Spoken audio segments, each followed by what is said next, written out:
próxima nominación al Oscar ya sé para quiénes van. Bueno, y seguimos con más de Llegó la Hora, porque aquí queremos que los temas que se aborden sean muy útiles para usted. Y quizás estas fiestas hoy nos traen también momentos bonitos para compartir en familia, para reuniones con amigos, para esas fiestas sinónimo de alegría, pero cuidado, porque también pueden convertirse en un terreno de dudas y tensiones para muchas familias. Pero, ¿con quién pasarán los hijos en estos días tan especiales cuando ya hay una separación de por medio, cuando ya hay un divorcio, cuando se están llegando a algunos acuerdos? La ley establece pautas claras, pero cada caso tiene sus matices y además cómo se enfrenta a partir de los acuerdos legales. Hoy tenemos con nosotros al abogado John Brenes, quien nos ayudará a comprender este tema en una época tan importante. Don John, bienvenido. Muchas gracias por la invitación nuevamente. Gusto que esté con nosotros. ¿Qué define la custodia y en este caso para cuando llega una fecha tan especial? Mire, eso que usted menciona es importantísimo en esta época del año por varias razones. Primero porque hay una carga afectiva muy importante con el tema de la Navidad, afecta incluso temas de depresión, etcétera, etcétera, que pueden generar conflictos. Pero por otro lado, y no menos importante también, es que se da el cierre colectivo del Poder Judicial. Entonces, si hay algún conflicto que se genere a partir del cierre del Poder Judicial, no va a haber ninguna posibilidad de resolverlo, sino hasta el otro año. Ok, y en esos casos también yo creo que es importante conocer un poco, si ya la pareja llegó a un acuerdo y dicen, no, es que vamos a tener que cambiar lo que definimos porque nos salió una fecha diferente o vamos a ir a un viaje, ¿se puede llegar a ponerse de acuerdo o tiene que respetarse lo que se estableció? No, vamos a ver. Siempre que se hable de la custodia de los hijos menores de edad, lo que prevalece siempre es la protección de la persona, el interés superior de la persona menor de edad. Ajá. Y en ese sentido, lo que va a establecerse no es, vamos a ver, no es un derecho de los papás, es un derecho de los hijos a compartir con los papás. Ajá. ¿Verdad? Que va en otra dirección completamente, sobre todo ahora que ha habido una reforma procesal de familia que apunta y obliga a los jueces a pensar más en las personas menores de edad y ver la custodia como una responsabilidad de los padres. No hay nada escrito en piedra. Se pueden dialogar y conversar y llegar a acuerdos. Por ejemplo, que se acordó en un divorcio por mutuo acuerdo o un divorcio judicial, etcétera, que los hijos iban a pasar con el papá el 25 de diciembre, pero hubo un compromiso laboral o una situación familiar o una situación de salud y no se puede, pues entonces simplemente se conversa. El tema es que eso es lo que cuesta, una conversación. Eso es lo cuando que los papás más bien tienen una lucha de poder, complica más la situación, porque me llama la atención lo que usted menciona, de la prioridad es el niño. Pero aquí vemos casos de la vida real donde los papás están viendo a ver quién gana la batalla. Constantemente, o sea, las relaciones de pareja son relaciones de poder, y sea entre papá y mamá o lo que se llama la violencia vicaria, que es utilizar a una persona menor de edad, a un hijo, para lastimar al otro progenitor. Entonces, claro, evidentemente es muy doloroso, a veces peor que le lastimen a uno, a un hijo, que lo lastimen a uno mismo. En la práctica uno ve que desgraciadamente hay luchas de poder terribles para que los papás no puedan ver a los hijos y sobre todo, como le digo, ahorita que viene el cierre fiscal, el cierre judicial, es muy importante que los papás sean muy conscientes de que si tienen que hacer algo lo hagan de una vez, porque por cerrado el Poder Judicial hasta enero del otro año se podrá resolver y hemos tenido casos en la oficina de papás que llegan, piden un ratito al hijo o les toca el viernes que cierra el Poder Judicial y se lo llevan y hay que esperarse hasta el otro año. Wow. Y en esos casos, licenciado, ¿cómo pueden, vamos a ver, demostrar que se están haciendo las cosas al gusto de alguno de los dos? No como se dice la ley debería darse. Por ejemplo, usted hablaba de la lucha de poder. Si en algún caso se está utilizando al menor como un tema de si haces lo que yo quiero, entonces sí lo puedes ver o sí la puedes ver, ¿cómo logra demostrarse que eso está ocurriendo en pro del niño, de la niña, y no tanto de la persona que quiere sacarle provecho a ese pleito? Como usted lo dijo al inicio, todo todas las situaciones son diferentes, Ujú. ¿sí? Y en ese sentido hay que entender también que todo va a depender de la prueba.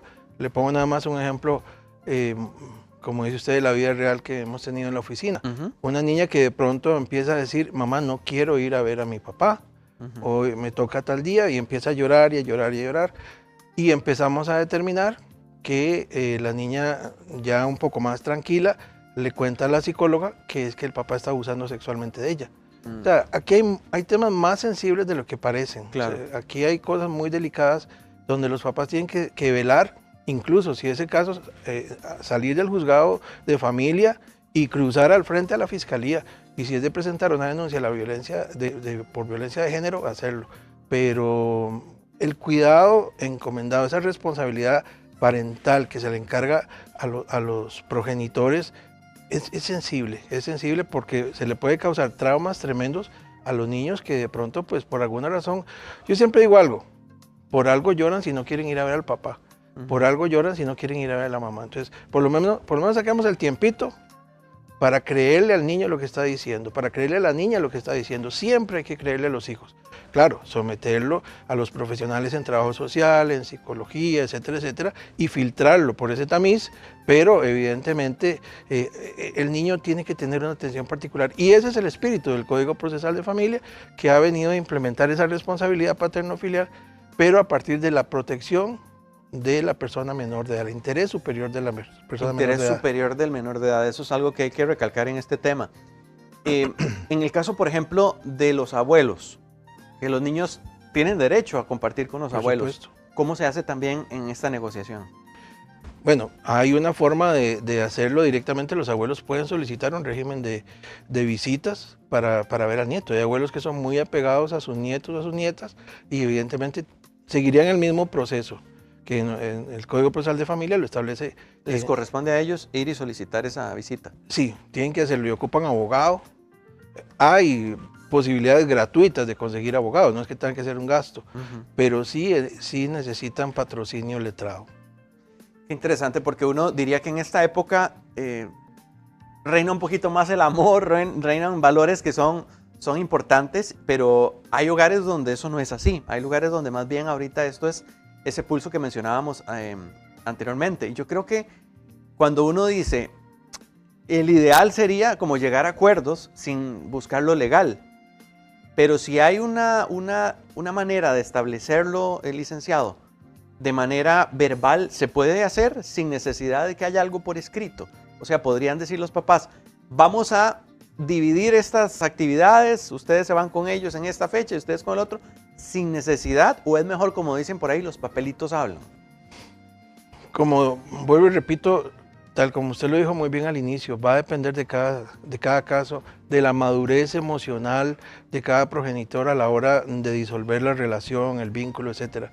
Porque hay gente muy madura que puede hacerlo y establecer una custodia compartida donde eventualmente, si hay que hacer cambios, simplemente se llama, mira, no vengas por la niña porque está con mucha gripe, o me salió un viajecito y quiero llevarla, etcétera, etcétera, y luego te lo compenso en otras fechas. Y si eso le beneficia a la persona menor de edad, se puede hacer sin necesidad ni de juez, ni de abogado, ni nada. Ahora, el tema es que si hay un divorcio, evidentemente, el juez, a la hora de homologar un convenio por mutuo acuerdo, o a la hora de resolver en sentencia o en una audiencia de conciliación sobre todos los extremos que conlleva un divorcio, tiene también que resolver particularmente sobre el tema de la custodia.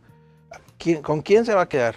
¿Va a ser una custodia compartida? ¿Va a ser una custodia que va a tener mamá? ¿Va a tener papá? Para aclarar, ¿qué es la custodia compartida? Para que no quede confuso el término.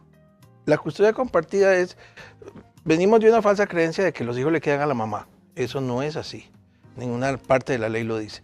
La custodia compartida es cuando el papá tiene un papel protagónico, no solo de simple proveedor económico, sino proveedor afectivo, emocional, que colabora en el desarrollo, ¿sí?, de los hijos. Entonces, una custodia compartida es que los hijos van a estar un tiempo proporcional, que no necesariamente significa que van a estar la misma cantidad de días, 15 días del mes con uno y 15 días. No, es un tiempo proporcional que le permita al niño crecer, desarrollarse de una forma sana, sin conflictos, con ambos progenitores y que eso se pueda incluso modificar en el camino, porque vamos a ver, si es un niño de 3, 4 años, hasta los 18 años seguirá el tema. Entonces van a haber cambios propios de la personalidad del niño. Y es que lo que usted mencionaba es muy cierto. Esta época, estadísticamente, por ejemplo, se dispara el tema de la violencia doméstica. Y es algo que hay que tener mucho cuidado, ¿verdad? Lo mismo ocurre con el tema de la custodia. Licenciado, en el caso, por ejemplo, de la costumbre familiar que tenía tal vez ese hogar, que, qué sé yo, iban al encender la fachada del museo o iban a encender el arbolito del hospital de niños, o los llevaban siempre a un lugar específico a compartir con esa familia. ¿Esa tradición se tiene que respetar o ya en un tema de custodia son nuevas reglas, nuevos eventos que hay que ponerse de acuerdo? Va a depender de lo que le favorezca a la persona menor de edad. Yo siempre le digo a los clientes que no es saludable que si papá y mamá ya se divorciaron, sigan compartiendo espacios.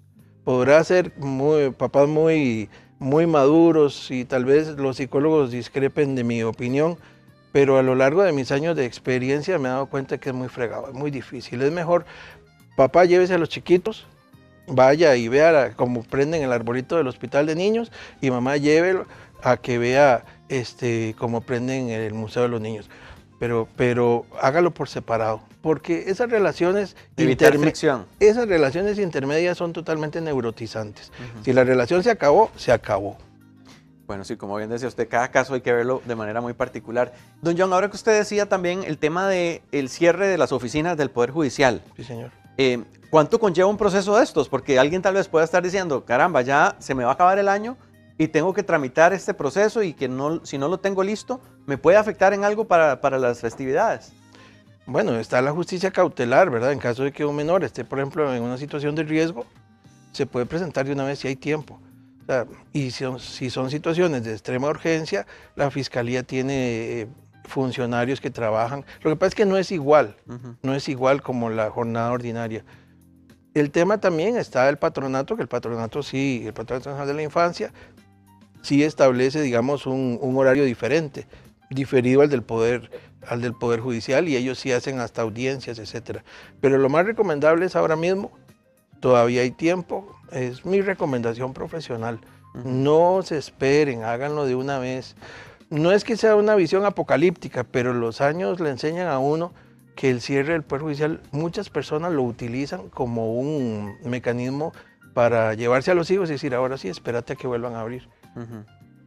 Dentro de su experiencia, ¿cuál considera que es uno de esos desafíos que los padres, en este caso, tienen que considerar para que en estas festividades no sufran los niños?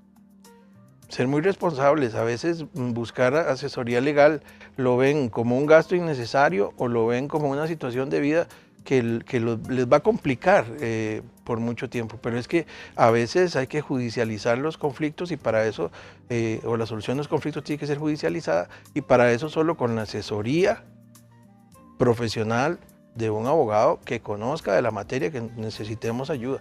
Entonces lo que hay que hacer ahora mismo en esta época del año es tener claro que, bueno, voy a asumir el riesgo de que me cierren los tribunales, voy a asumir el riesgo de que se viene la época donde hay el pico de violencia doméstica, y bueno, no voy a hacer nada. O voy a llamar a mi abogado, voy a consultar, le voy a presentar el escenario que tengo con esta persona que fue mi pareja y con la cual tuvimos hijos, entonces para ver qué podemos hacer. Si en un tema, por ejemplo, de querer levantar la banderita blanca para una tregua en esta temporada, ¿qué recomendaría usted también? ¿Qué consejo le daría a partir de su experiencia? Mira, esa banderita blanca hay que tener cuidado, porque muchas veces vivimos en una cultura muy machista, y esa cultura machista, desgraciadamente, a quien obliga, en la mayoría de los casos, no en todos los casos, a levantar esa banderita blanca que estás diciendo, es a la mujer, y no se vale. O sea, hay hombres que hemos tenido casos en la oficina donde hombres llegan tuvieron la llave de la casa y todavía se siguen metiendo y le gritan a la expareja, la maltratan, etcétera, etcétera, y después en el juzgado de violencia doméstica hacen cara de pobrecitos, ¿verdad? Está bien una banderita blanca, pero en ambos y en una situación de igualdad, ¿verdad? Que no haya una prevalencia del que se siente más fuerte, por lo que dijimos hace un rato, Ujú. porque este tipo de relaciones son de poder. Toda relación de pareja es una relación de poder, haya o no haya hijos. Don John, un consejo final para cerrar este tema que sabemos que, bueno, es lamentable tener que lidiar con esto, pero es parte de la realidad que viven algunos hogares y también los niños que están hoy también decidiendo dónde van a pasar estas festividades y con quiénes, con ese susto y con esa expectativa. ¿Qué nos podría decir para cerrar el tema? Tener mucha madurez y salirse de ese egoísmo de que, bueno, es que mi pareja ahora tiene otra persona, entonces no lo voy a dejar en paz. No. Piense en sus hijos, piense en los niños, piense en la calidad de vida que van a tener. No utilice lo que se llama la violencia vicaria, o sea, no lastime a su expareja a través de los hijos. Déles el chance de que crezcan sin el trauma. Ya es suficiente dolor de que los papás se hayan separado, entonces salgámonos de ese egoísmo. Don John, muchísimas gracias. Ahí pueden contactarlo al WhatsApp 70 75 97 98. Sí, señor. Y también el contacto para que puedan hacerle las consultas. Ese mismo es el más... El WhatsApp es el más rápido. El más rápido, el más directo. Sí, Muchísimas yo personalmente gracias. lo atiendo.